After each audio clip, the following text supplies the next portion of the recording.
So guys, welcome back to the channel. Yeah, so sorry this video is coming out late and I didn't have one on Saturday. Just busy. But yeah, so I'm just gonna go over it. I've got the SSP probably 4 weeks now, this stage. So I'm just gonna go over some of the things I like and I don't like about it. To be honest with you, there isn't a whole lot I'd change about this. Yeah, so I'll go with the bad things first.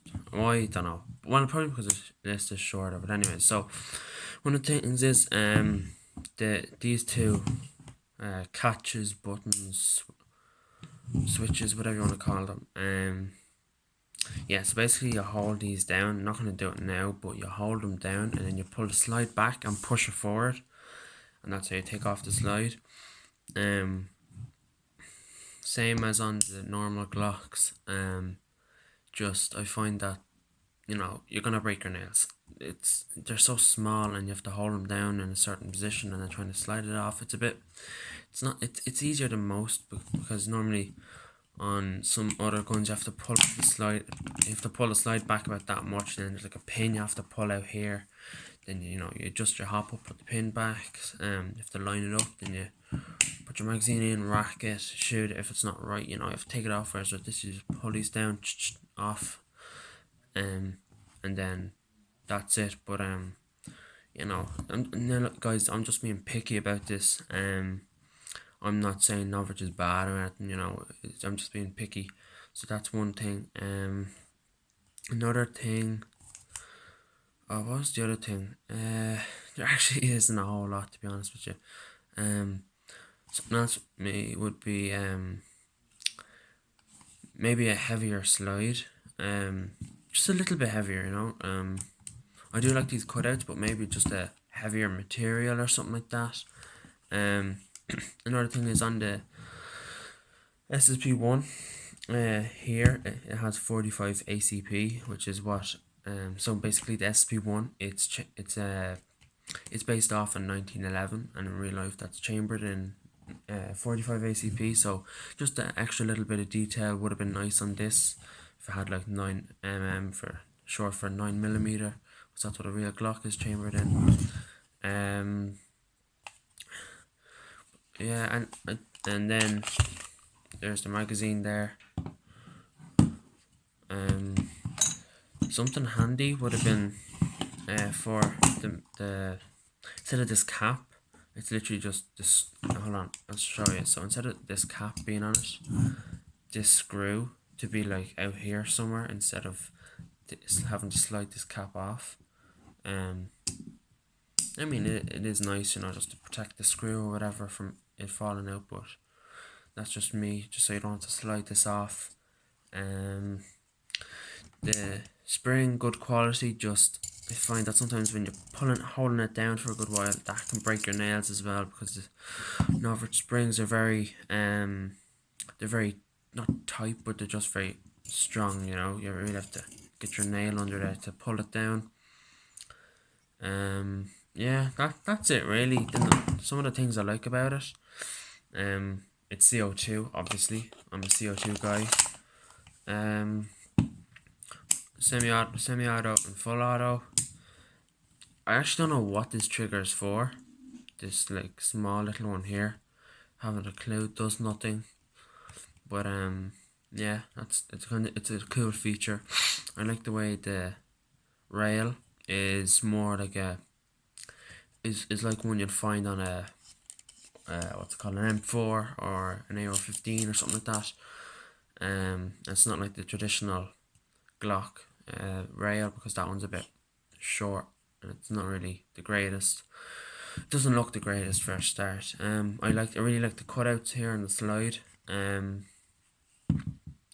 like these undercuts, so you can really get your hands or your fingers or whatever under there.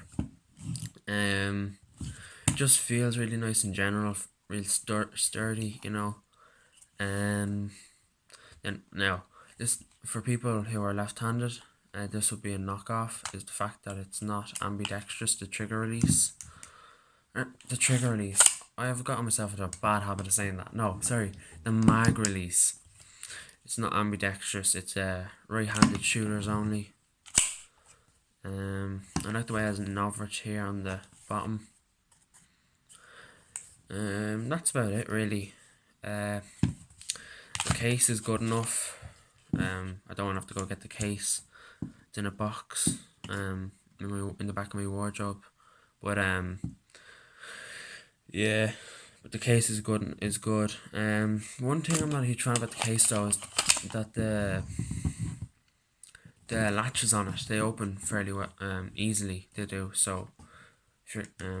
What I want to look into in the future is getting a lock for it, so that it doesn't open by accident or whatever. Something else I like is the